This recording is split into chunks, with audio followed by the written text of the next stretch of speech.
Hello,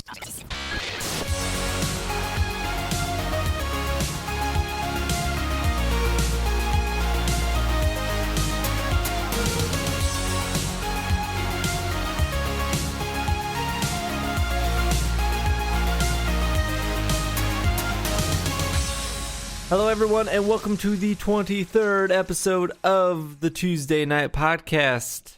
I am SBJ, and with me today, I have Alan. Hey, that's me. I'm one part of Tuesday Night Games, creator, 2 Rooms and a Boom, one part of that too, and all part excited to be here. Woohoo!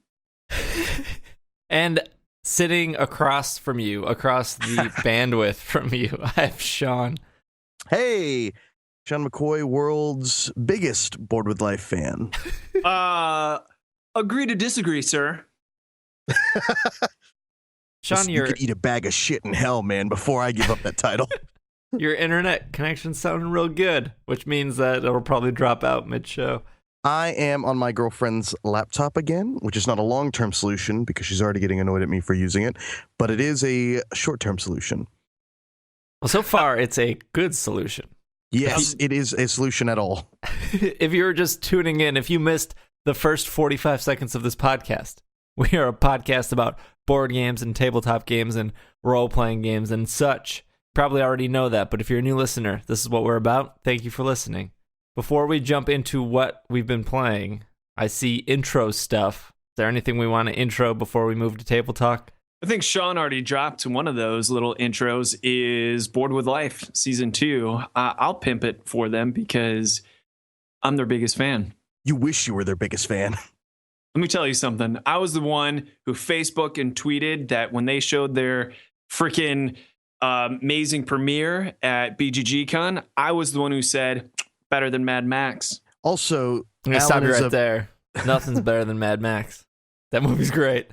The movie is amazing. So I said that with no hesitation. It was that big of a deal because I hadn't laughed that hard in a while. Now, I know what some people are going to say. They're going to say, saw episode 1, wasn't laughing as hard as you're claiming, Alan. And I say, oh, it's only getting warmed up from what we saw. Back me up, Sean. Absolutely. We saw an episode of BGGCon that was hilarious. I love the first episode. I particularly like the song. But it definitely feels like a season that's only going to get better until... What can I say? My dick is clean. That's a joke you would get if you watch that show, SBJ. I mean, let me back up a second. Do you guys know what their... I don't mean to sound cynical when I say this, but do you know what their end goal is? Like, it's like 7 or 8 episodes for the season, right? What do you mean end goal? Like, what do they hope to accomplish? Or yeah, is this something I would show my non-board game friends to be like, hey, look at how cool board games is? Or is this something I show my board game friends who are already into board games? Or is this just anyone can enjoy? Like, their thought process is it's like the league, but for board games. And so you don't have to be into fantasy football to be into the league. You might get a couple extra jokes from it. But even this season in particular seems... heavy on the jokes, not heavy at all on needing to be a part of board game culture. Yeah, I will say that this season, especially compared to season 1, is going to be just higher quality all over the place because they had their Kickstarter for it and they really busted their ass on this one. We're totally biased, of course, because we know these guys. We almost mentioned Donald in every episode, but you got Chris, you got Brittany, you got, oh my goodness, everybody, Nikki. It's amazing. But I will say this, I don't care who you are. Once you see their Dead of Winter episode, it's going to be amazing because we got to see that one episode, the Dead of Winter episode. And it was, oh my God. Oh my. Oh my. Back me up, number 2. Yes, it was oh my, oh my. So is this like foreshadowing in the future? We're going to come back and then talk about like... I guess I'm the only one that hasn't seen it, so I can tell. I will be the voice of... You can be the voice of reason, yes. Does it live up to the hype? So the first episode was Fiasco. Right. And I watched it, and I was like, there's not a lot of fiasco going on. You're one of those. So I got a message from one of my friends on Facebook that said, hey, just watch the first episode of season 2. I don't get it. what's all the hype about? Meaning that he thought it was meh, and that's what he said. This is BK, huh? Yeah, this is BK. Burger King? Yes, Burger King. The King? The King messaged you? The king himself. The King. Yeah. I told him wait until you see Dead of Winter, but also Sean pointed out on the old Facebook that it kind of blows away what the Big Bang Theory should be, and BK is a huge Big Bang Theory fan. If there is such a thing as a huge Big Bang Theory fan. I mean, obviously there is. It's one of the most watched shows of all time. But unfortunately, yes. Yes, unfortunately, indeed. No, making claims as like it's one of the top 2 favorite television shows of all time. It was the claim.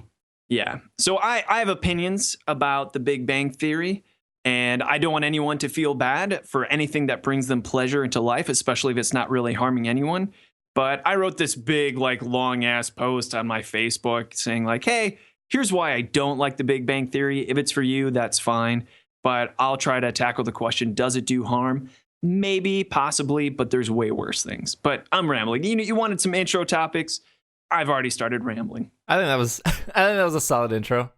You guys haven't anything else, or we can always come back because again, it's hard to judge any product based on their first episode. It's true. Got to hit it stride. Yeah, we haven't done that yet here. No. Still working on it. Moving into table talk. It's time for a table talk. This is what these are the games we've been playing recently or have not been playing. Guys, I got some breaking news. I don't believe you. I've played some stuff. Whoa. Shut your face. But we knew this though, because you've been pimping this for a while. Yeah. I feel like this might be an episode where I ramble, so I'm afraid of going first. Hey, Ramble I on. like it when you ramble, and I think our listeners do too, because when Alan rambles, it's just another Tuesday night episode. But when SBJ rambles, that's finding gold. I don't think there's gonna be an elevator pitch for these two games. Bullshit. Oh my god. Elevator pitch this. And this is how you're gonna do it. You're gonna say, ding me, and then you're gonna put in the elevator ding, and then you're gonna do your own elevator pitch. You can crash and burn, and it'll even be better. You can't lose here, because you're either gonna be amazing or horrible, and it's gonna be just so unforgettable. And then after the elevator pitch, you'll talk normal about it, because I want to hear every detail. Sean and I will have a ton of questions. All right. Ton of questions. I'm running out of breath. I'm so excited. All right. I will get to this game second, but I played Dungeons and Dragons finally. And again, I'll get to that second. But unexpectedly, I played some Pokemon TCG over the weekend. It was Pokemon's 20th anniversary. Woo! And one of my friends, Vinny, texted me out of the blue on Saturday night and was like, hey, we should go to Pokemon League tomorrow to celebrate Pokemon's 20th anniversary. And I was like, man, I haven't been to Pokemon League in 2 years. So I responded. I said, I don't have any cards. I don't have a deck. I don't have anything. He's like, just come. We'll figure it out. We'll just play a couple games. We'll do lunch. Well, like, when you gave up Pokemon, did you just nuke all of your decks? Well, they're not tournament legal anymore, right? Yes, that's one, is they're not tournament legal. Two, I sold them when the money was still good, Alan. Oh, okay. I cashed in. So you did nuke them. Yeah. Yeah. I have a ton of Pokemon cards, but I sold all the ones that would have been worth money. Gotcha. So what do you want to elevator pitch? You want to elevator pitch D&D, or do you want to elevator pitch Pokemon, the trading card game? I guess Pokemon, because we've already elevator pitch D&D. D&D twice. No, you do you. What do you want to do? I'll elevator pitch the Pokemon TCG. Who's he going to be, Sean? Who is he going to be? I want you to be Misty from the Pokemon cartoon. Oh my gosh. Can it be like an old coal miner? Hold on, you guys. You wish. You have to help me out and any other listeners. Who's Misty? She's a girl, and she has Pokemon. And is she on Team Rocket? Because I know there's those two characters from Team Rocket. She's one of the good guys. Misty is the girl that Ash meets. Team Rocket's bad? Yes, Team Rocket's bad. In the first or second episode, and Ash steals her bike and ruins her bike. It's the first episode, by the way. And so she follows Ash because she wants a new bike. But they find out that she's actually the gym leader to the Cerulean City Gym, which is the second gym, which is the water gym. Is there sexual tension there? There's none, no. Is there ever any sexual tension? Yes, with Brock. He loves ladies, and he is very, very thirsty throughout all the anime and the movies. It's awesome. Is thirsty the today's term for Randy and the previous term for horny? Is that what thirsty means? Yeah. I would say thirsty is the PG and a word of choice of mine. Gotcha. I like it. Thirsty. Is there any ever sexual tension between like a person and a Pokemon? Does that ever happen in the show? Yes. Really? Yes. Oh, man. In the 5th Pokemon movie, Alan Ash just became a Pokemon fan. Ash does kiss a girl, but the girl is actually a Pokemon that turned into a girl. So in reality, Ash makes out with a Pokemon. Oh, man. Is it Pikachu? Is No, it Pikachu? It's a legendary Pokemon called Latias. Is that the one you're searching for in your D&D game? Not searching. I just asked if it was a possibility. The best part about listening to their podcast is SBJ living vicariously in what I think is his dream come true. It's like, this is what I actually want to do. And they keep on, well, I should say SBJ hints at wanting to find this Pokemon to make out with. So anyway, I'm giving stuff away I shouldn't give away. This should have all been covered in the elevator. It should have been. Yep. No, So you're Misty? I guess I am Misty. Okay. I don't know how to do this. I'm selling the Pokemon TCG. Myself will be dinging myself now.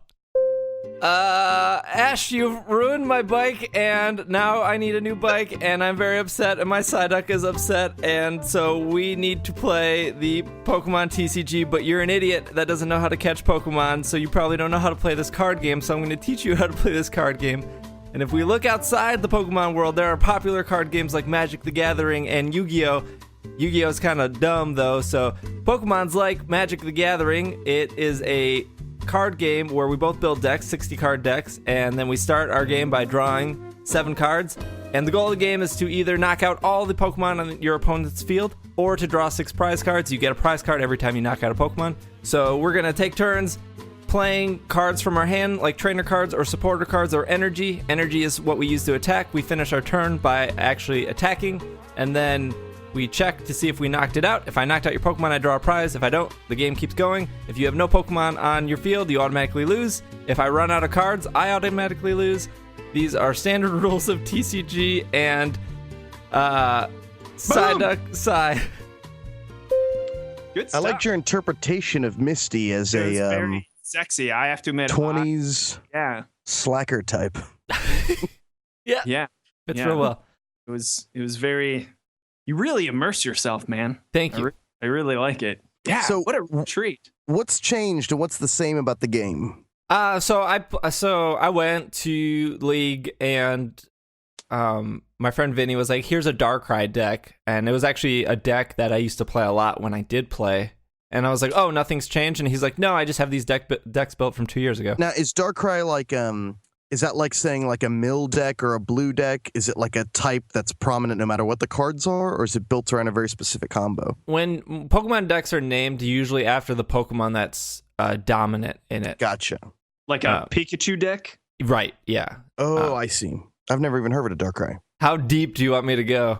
Oh, I want you to go balls deep. All right, so Darkrai, the Darkrai deck is really cool, and I ended up winning because it's just such a solid deck. So what happens is Darkrai has an ability that any Pokemon with dark because it's Darkrai, type energy get free retreat. And you need energy to attack, but you also need energy if you want to switch Pokemon out. So if it costs me 3 energy to do an attack, but it costs me 2 energy to retreat, that's 2 turns I have to spend getting that energy back onto that Pokemon. Any Pokemon with dark energy get free retreat. Darkrai's move is also really good. It does 90 damage, and it also does 30 damage to any other Pokemon on the field. What's the average attack damage, just for a point of reference? Why that's so good is because the highest amount of HP, with the exception of like one Pokemon that's a really bad card that no one ever plays, is 180. That's what, 5 turns to death? Well, 3 turns to get 3 energies on, and then 2 turns to attack, 90 damage. Oh, my bad. But math. So Darkrai has another Pokemon that is played with. It's called Sableye, and Sableye is not an attacker. He's not that great, but what he does is he gets cards back out of your discard pile. His attack is called, I think, like garbage search or trash search. I have that attack. So you pull cards back out of your discard pile. Yeah, my raccoon does too. What makes the deck work really well is a couple things. There's an item called the Dark Patch, which takes energy from the discard pile and automatically adds it back to a Pokemon. So you can play multiple energy on one turn if you have Dark Patch. That coincides with Sableye of getting those cards back. So if you need more Dark Patches to get more Dark Energies out, you can just... Oh, it's called Junk Hunt, by the way. I just thought of it. Oh. The other thing is there's something called Crushing Hammer in the game, which if you flip a heads when you play Crushing Hammer, you automatically discard an energy off of their Pokemon. So you pretty much set them back a turn. So if your Darkrai's aren't ready to attack, you just Junk Hunt every turn for 2 Crushing Hammers, and then you just play Crushing Hammers over and over, and you just discard all their energies. And most Pokemon decks run 11 to 12 energy. So if they have no way to get that energy back, you can automatically win by not even attacking, by just hopefully getting heads and discarding all their energies. So energy is just the fuel to use these special moves, and you have to have energy cards, right? So you play the energy cards, and do you tap them just like in Magic, where you have to tilt them? No, you don't. You just put it under the Pokemon. And once it's used, it just stays there, or you pull it back out? It stays there, unless the move says otherwise. Like some moves will discard, some moves will move energy. But Darkrai is it has a very basic attack, and it's a very good, like 3 energy for 90 damage is really good. When you start getting into like 4 energy for attack, that's a little harder to do, just because you almost need a whole nother turn for setup. So how do you do though? Like that's what we're kind of heading towards in this narrative plot. Like did you do well? Yeah, I started losing at first, but it doesn't matter with Darkrai because like you can take your time setting up because you have your Sableye. Getting back cards you just use again. So even if they set up faster, I can just Crushing Hammer them to get rid of their energy to slow them down to my speed so I can catch up. I wonder if you talking about Pokemon is as confusing to me as me talking about D&D is as confusing to you. I'm just wondering if that's probably the case. But yeah, because it just sounds like it totally reminds me of World of Warcraft before I played, with all the names and moves, and everyone's able to follow along that plays World of Warcraft. I gotta do my AoE, but it garners too much aggro, so I need my rogue to sap in order to prevent, so it's a lot of lingo. But anyway, that's awesome. So you were losing, but then you came out. How many games did you play? That was the first game, and then my friend Kid was like, this is what people are playing now in the format. So he gave me a Blastoise deck. You probably know who Blastoise is. Yeah, because I know characters from Red and Blue. Yes. Back in the day, and maybe some Yellow. I never actually played Yellow, but... So he gave me a Blastoise deck, and he said, this is the deck that won the World Championship this year, or within this season. And I said, cool. I was like, how does it work? And he said, well, your goal is to get Blastoise into your discard pile, and there's this card called Archie that if your hand is empty at the end of your... when you play Archie, you can get any Pokemon you want from your discard pile and put it onto your bench. And now why this is important in the Pokemon TCG is because in order to actually play Blastoise, first you would need to play a Squirtle. Then you would have to wait a whole turn to evolve that Squirtle into a Wartortle. And then you would have to wait a whole nother turn to evolve Wartortle into Blastoise. And now you have Blastoise. Following? Oh, yeah. Yeah, I mean, I know that because I know the video game and I know evolution. Yeah. So evolving is just... you need to wait a whole turn to do it. Otherwise, they would be broken. Is that all in one card, or do you actually have to have the card in your deck and you search the deck, or how does that work? You actually have to search for the card. So a lot of people will run 3 Squirtle, 1 Wartortle, 3 Blastoise, and then they will run Rare Candy, which means a Rare Candy is just an item that lets you skip the middle evolution. So it gives you enough leeway of I can probably get to Blastoise pretty quickly with Rare Candy. So if I draw nothing but Blastoise, I can't use them until I've played a Squirtle? Is that Correct. how it works? Okay, yes. I'm with you. I think I'm actually starting to understand this game with my background in Magic. Okay, cool. So this deck doesn't run any Squirtle, doesn't run any Wartortle, just runs Blastoise. So in reality, I can never play Blastoise from my hand to my bench. Battlefield. What is it called? Okay. The bench. But this trainer card lets me pull Blastoise from my discard pile and put it right on my bench, as long as my hand is empty when I play this card. So my friend was like, okay, this is how it works. You want to get Blastoise into your discard pile, then you want to play this card and get on your bench.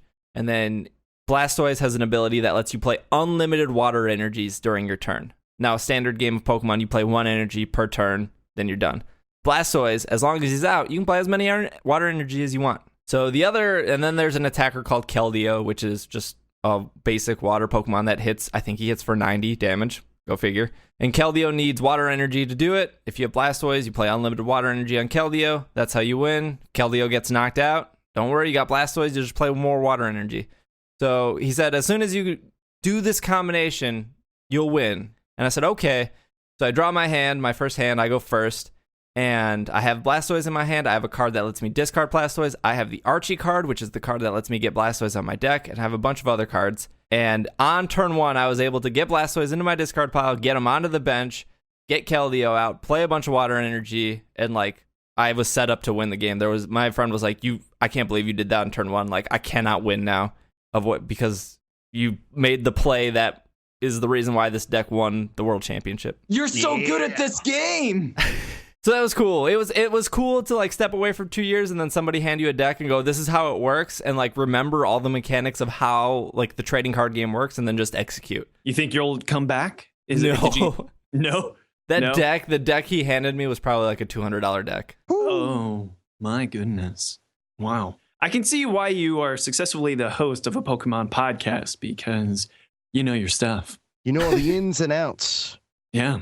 Wow. Yeah, but I'm sure if like somebody was like, if I was listening to a Magic podcast and they were explaining all that, it'd be like, I have no clue what you're talking about. I think you did a decent job of bridging some knowledge gaps. I don't have a perfect idea, but I understand the basic mechanics of Magic and drawing and putting it out on the battlefield or whatever it's called, bench here in Pokemon. So I think if you know those basics, then you could follow it. Yeah. I think the biggest difference from like Magic and Pokemon is Magic, you're like, to draw cards in Magic, I heard is like a really powerful thing to do, besides like just drawing one card your turn. Yeah, that's kind of why I hate it, to be honest. I'm not a Magic fan. In Pokemon, if you're not looking at like 6 to like 10 new cards every turn, you're actually not playing optimally.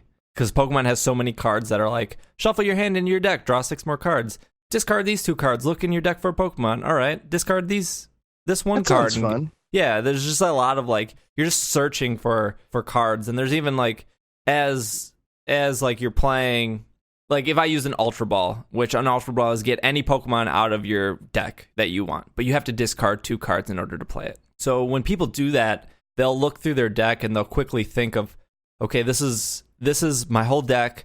There's 6 prize cards that are random for my deck.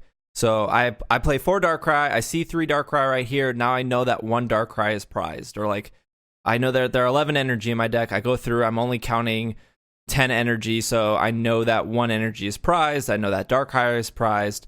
So you just like, you try to figure out the odds in your head and kind of set up the game upon your initial first search through your deck. Which I don't think Magic has like any kind of like searching like that. No, because card draw is so valuable in Magic.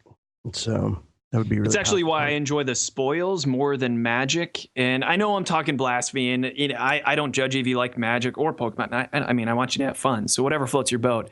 But one of the reasons I don't like Magic is I got into the spoils, which is basically Magic the Gathering. Except Spoils? The spoils, yeah. And they've really had some bad direction where they've had one edition and then it went under and then someone paid to have it come back. And I heard they are just re-releasing it and starting all over again. I'm not sure if that's true or not. I don't know. But the spoils, the big difference is you always have something you can do where you can use your resources. You can always spend, if I remember correctly, something like 3 to draw another card. Or you can always spend 2 to make any card into a resource card. So the idea is you never draw a hand and you never have something where you say, I can't do anything on my turn. Where in Magic, that happens all the time. So that's why I like the spoils. Plus, it's awesome art, consistent, has a mature theme. So, yeah, of course. Yeah. Oh, you haven't played spoils with me? I have not. Oh, man. Yeah. It's anyway. Hey. That's my 2 cents with the trading card game. The most I ever got into was the spoils. Enough about Pokemon. Have you guys played, real quick, have you guys played any other like trading card games like maybe Netrunner or I played Netrunner a bit. Doomtown. I wish I could play it more. Played Star Realms a decent amount. Obviously, I've played Hearthstone. Is Star Realms, I don't think is considered a trading card game, though, to be fair. It's a deck I mean, builder. I'm including all LCGs and all that sort of stuff into okay. I'm talking, I was thinking trading card game is you have to buy booster packs. Yeah. I mean, there are booster packs for Star Realms. Is there? Oh, really? But it's available to everyone, though, not just yourself, because it's a deck building game. It's not like you're building your own deck. Everyone's building their own deck at the same time during the game. Okay. I've done SoulForge, which is online. That's from Stoneblade Games. And I think it's an incredible game, but it's still pretty glitchy. Like, it stinks that sometimes you have to wait a minute before it's your turn again. If it had the production value of Hearthstone, it is a better game than Hearthstone, in my opinion. I know that's blasphemy to a lot of people because Hearthstone is so awesome because of the production quality. Played online, it's so smooth, it's quick, it's adorable. It has some metagaming to it where you're leveling up and things. It's amazing. But SoulForge, if you just go to the bare bones game and strategy, I think SoulForge has a lot more going for it, but it doesn't have the production quality. I disagree, but I do think it has more for what you're looking for out of a game like that. I mean, I definitely think it's hard to compare whether a game is just designed better or not, but Hearthstone's got a lot going on underneath the hood. I just think it has the thing you hate the most about games like that, which is any math at all. Math, yeah. Math. There's a lot of math in Pokemon. You probably wouldn't like it either. There's math in SoulForge too, guys. I mean, that's slightly unfair, but at the same time, it's. Well, I mean, yeah, you value like a quicker game, right? I would say. I think SoulForge is just as quick as Hearthstone if it wasn't for the load times, for sure. So it's not that it's I think SoulForge is way quicker than Hearthstone. Yeah, if it wasn't for, like, I can play a game of Hearthstone way quicker than I can play a game of SoulForge, though, and it's simply because of the load times. Is it the initial load, or is it the load between turns? Between turns, like the actual, like, moving and the damage, because Hearthstone is bam, boom, boom, boom, bam, bam. I mean, it's crazy watching people. SoulForge, it's like, we were bam, bum, bum, bum. Okay, boom, bam, bum, bum, bum. Yeah. Damn. That was some good really radio right there. Well, the cool thing about SoulForge is that the cards level up themselves. So there's cards that once you play them, they go into your discard pile leveled up, and there's traditionally just 3 levels. So there's cards that when you play a level 1 card could really suck, but its level 3 version is an I win card, but you have to make it to level 3 because after you play 3 hands, you take all the cards and shuffle them back up into your deck, except now the cards that you played in the last 3 hands are leveled up. But you can have the opposite, where you have a really powerful level 1 card, and it really sucks as a level 3, and everything in between. So that's what's cool about SoulForge. And you can only do it digitally, obviously, because you can't do that with classic tabletop, because how would you take out the card and replace it? It would just be a nightmare. Oh, the other complaint I want to have real quick, and because you asked me if I would ever get back into the Pokemon TCG, is their regional tournament, which I think took place in like Madison, Wisconsin or something. Anyways, I used to go to like every regional I could. Regional is just a big tournament that leads into nationals, which leads into worlds. My friend so first off, they added a $25 entry fee for any master. So that's anyone over the age of 16. And the fee pays for all the rewards. But if you're under 16, you either fit into juniors or seniors. They don't have to pay any fee because obviously they don't want to charge kids to do something that they like. Got to charge the 21-year-olds trucking out to play Pokemon. But I was like, how was regionals? Did they like pack everyone in cattle? Did they have like enough tables? That was always like the big thing I hated when I went to a tournament, was like I'm like elbow to elbow to these other people, and like they're spread out so much, and it's just not a welcoming environment. And he was like, well, yeah, went to Madison. They were expecting 240 trainers to come out. They had over 400 people register for the event, and they didn't turn anyone away. So people were playing on the floor and in the hallway. Ooh. And it ran super late because there were 150 more people than they expected. And I was like, I can't even imagine doing that. Like, I can't imagine paying $25 to sit on the floor to play somebody in the tournament. I mean, I can imagine it, but I have a really powerful imagination. It's just not the life I want to live anymore. Yeah, I was going to say, there's times when I'm working out and I'm pressing myself really hard, and it's in my body sweating, my body's saying, don't do this. And eventually I realize, why am I doing this? I'm married. Who am I trying to impress here?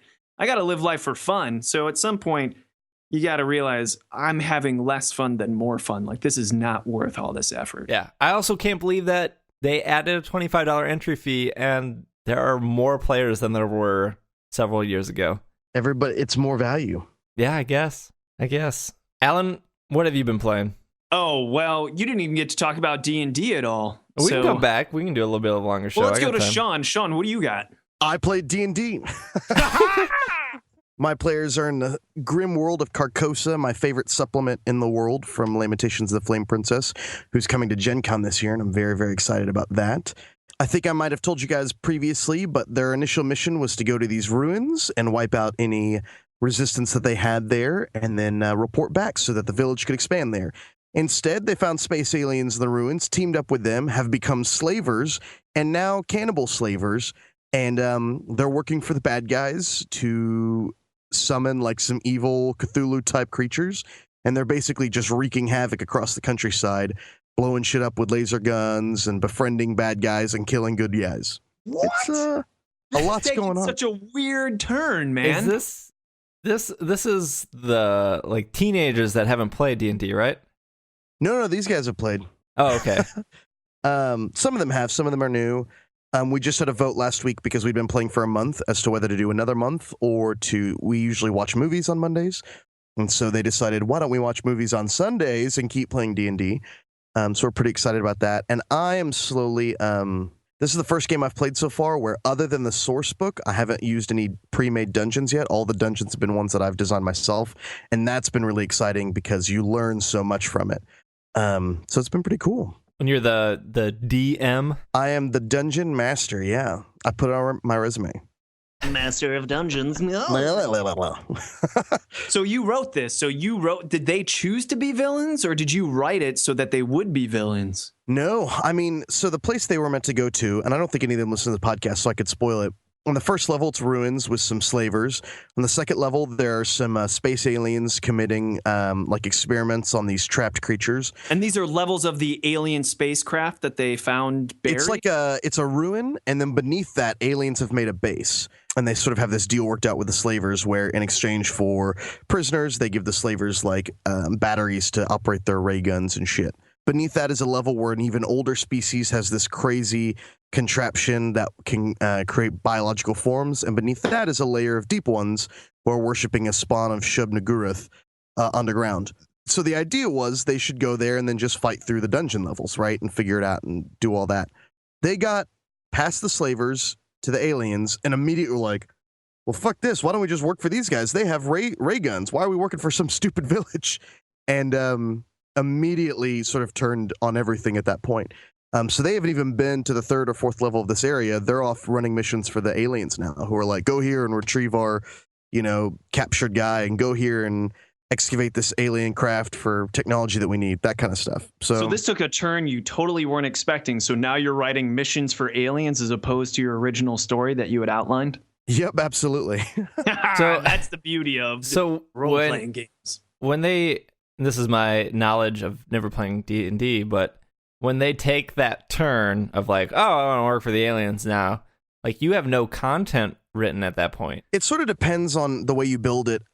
We try to play in what I call a sandbox. I mean, a lot of people call it that, where there's a lot of content available. There are random locations, which aren't stories. It's just if you go here, this is what's going on there, and you can deal with it in any manner. In your book? Yeah, that I've written down. Mm-hmm. Okay.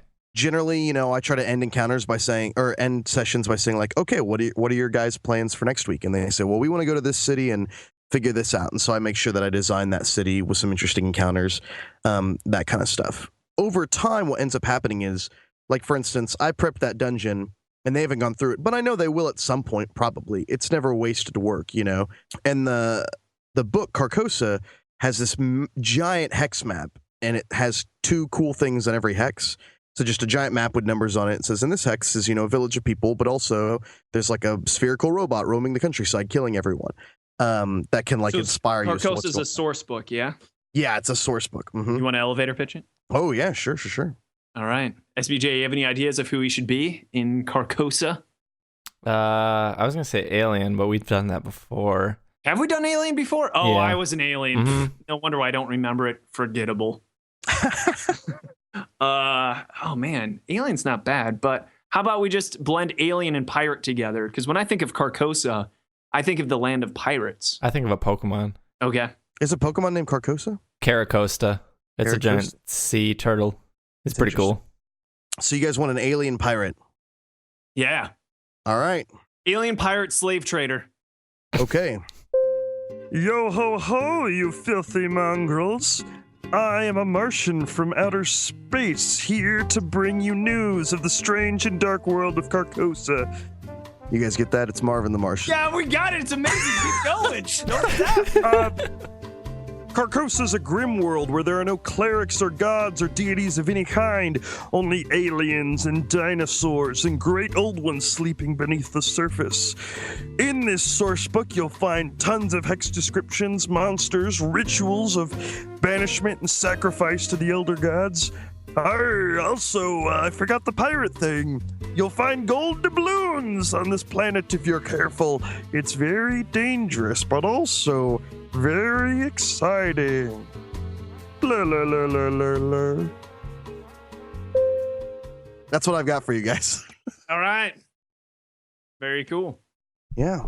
I Well, totally. obviously, you're a master of improvisation, so I imagine as a DM, if your players take some hard left when you're expecting a hard right, you have no problem saying yes, and then this happens. So very cool. I bet you're an amazing dungeon master. Oh, thank you. You were a dungeon master for us one time, and that was with Mountain Witch, and that was a hell of a good time. I'm glad you liked it. I've improved since then. I think I would know how to prepare that better. It is really all about preparation, just saying, like, at any point they could do anything. And so, like, you might have some random encounters that happen when they're traveling to help you sort of stall for time if they're heading to a dungeon, that kind of stuff. But I think that definitely helps. This is maybe the 4th or 5th campaign we've run, and only now are they really getting the idea. And am I really competent enough to say, like, we can do anything we want, guys. Just because there's a dungeon here does not mean we have to go in. Because if they have to go in and it's too hard for them, then what are their options? But if they go in and they say, oh, this is too hard, let's go raise an army and come back and destroy this place, then they can go do that. And that's sort of what I like about D&D. Speaking of D&D, I really wanted to hear about your first experience, SBJ. We should be talking about that the entire time, because I've listened to the episode. Who's your dungeon master? My dungeon master, his name is Greg. Greg Leatherman, Greg yes? the Dungeon Master. Yes. Yeah. Seems like a cool guy. I think he's doing a fabulous job so far. Who are the other members of your ragtag crew? So, you said you haven't finished the episode, right? Yeah, I haven't, but I was going to act like I did while we were recording. Oh, but no, yeah, no. I haven't finished. That's okay. It's 2 hours. It's long. So it is myself. My character's name is SBJ. I'll get to that. So creative. I'll get to that in a second. Why? My co-host on It's Super Effective is on as well. His name is Travis. He is playing a female dwarf with no beard. I don't know why that's Blasphemy! important, but they kind of made a big deal about it and didn't explain it to me. I like that. My other co-host on It's Super Effective, Logan, who is part of the B team for our Tuesday night podcast listeners. Love Logan. Logan's great, and he is playing a druid, some kind of druid, and then my friend Jeff, who is playing a mage, and I am playing a Pokemon Tamer, which is a class written specifically for this campaign. So I have a Pokemon named Pokemon Farfetch, who will be doing all the attacking for me. My history as a character is I used to be a professional wrestler, and that's why my name is SBJ, because I've always said that's my wrestling name. Your character reeks of you. It's amazing. Pro wrestler, Pokemon on a magical quest to find this very erotic other Pokemon that's legendary. It's amazing. So yeah, I'm a wrestler, but I stopped wrestling because I've injured myself too many times, and that is why my Farfetch, that is why I'm a Pokemon Tamer, because I cannot do the fighting myself. That is the story I've come up with for myself here. So as far as I know, we rolled characters. We did 2d6s plus 6, and I put my stuff in charisma, whatever that does. Oh, yeah. I have saving throws in intelligence and charisma. I still don't know what a saving throw is. I have skills in acrobatics, which Acrobatics. makes sense. I was a wrestler. Yeah. I also have skills in performance, which makes sense because I was a wrestler. Did you get an instrument?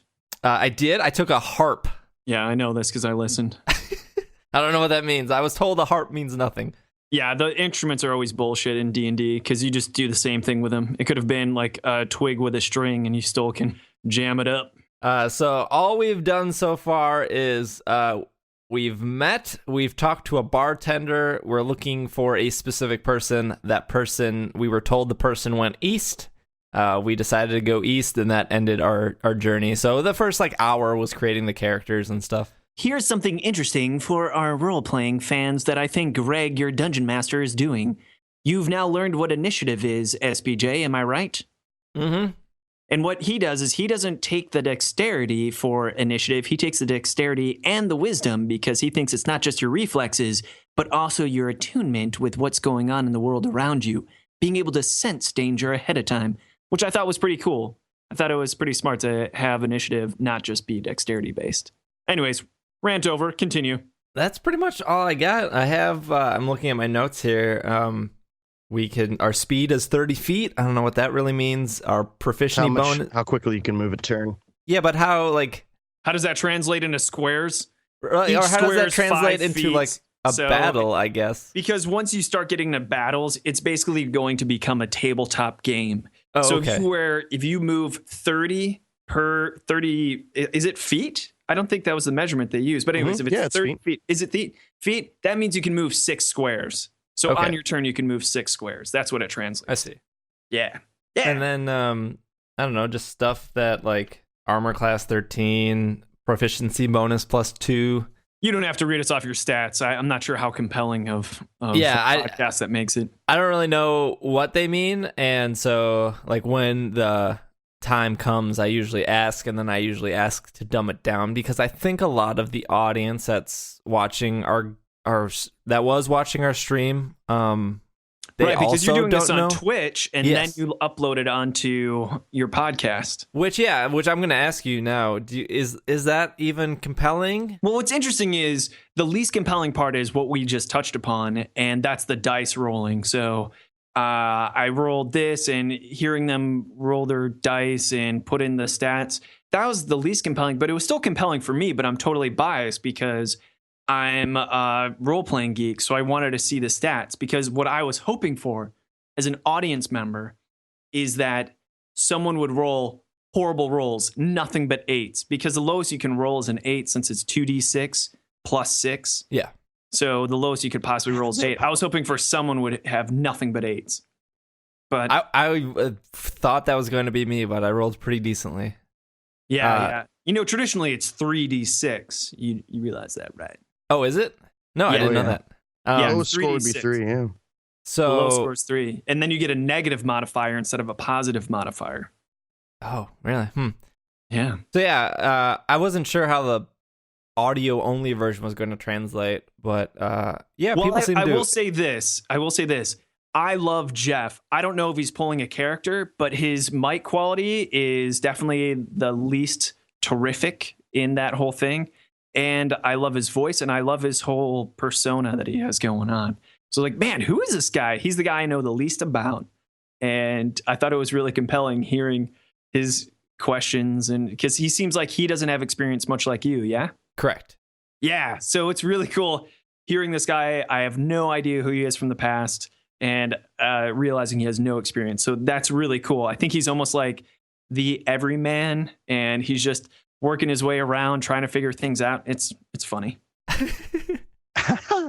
So yeah, we are in our next. By the time this is up, our next game will be over. But we're switching to then a Tuesday night, every Tuesday night at 7 p.m. Central Time. If anyone listening to this would be interested in that, yeah, it was cool. I went into it because I'm hosting the stream. I'm handling the video and the graphics that are on the screen and stuff. So the entire time I'm thinking if this is boring or if something breaks, this is kind of all on me to make sure that it works fully for the viewers or listeners. Your reputation's on the line, SBJ.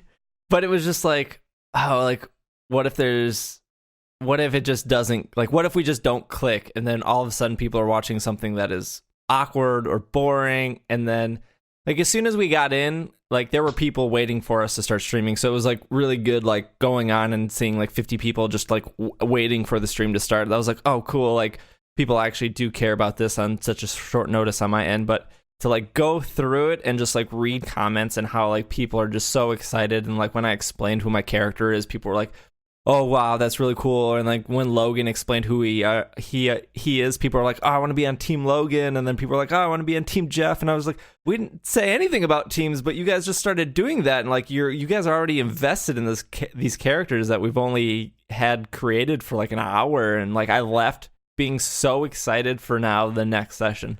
That's huge.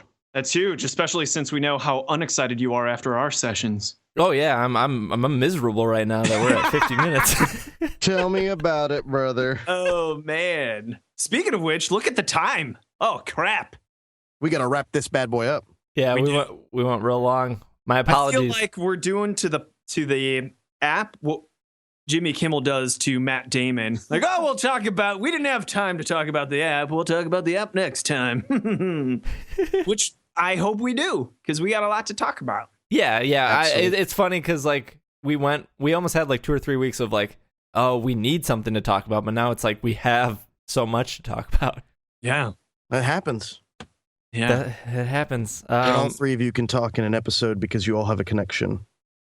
It's interesting because this was a very RPG trading card game episode, so it had a very clear focus. I like that there was only 2 main things talked about, though. So instead of being all over the board, 2 things. Boom. Yeah. Let's wrap up. Hopefully we can talk about the app next week. But Alan, where can our listeners find you? You can find me on Facebook. I'm Alan Girding, ALANGER DING. I'm on the tweets as well, at Alan Girding. Awesome. And Sean, where can they find you? You can find me at Sean McCoy, SeanMcCoy.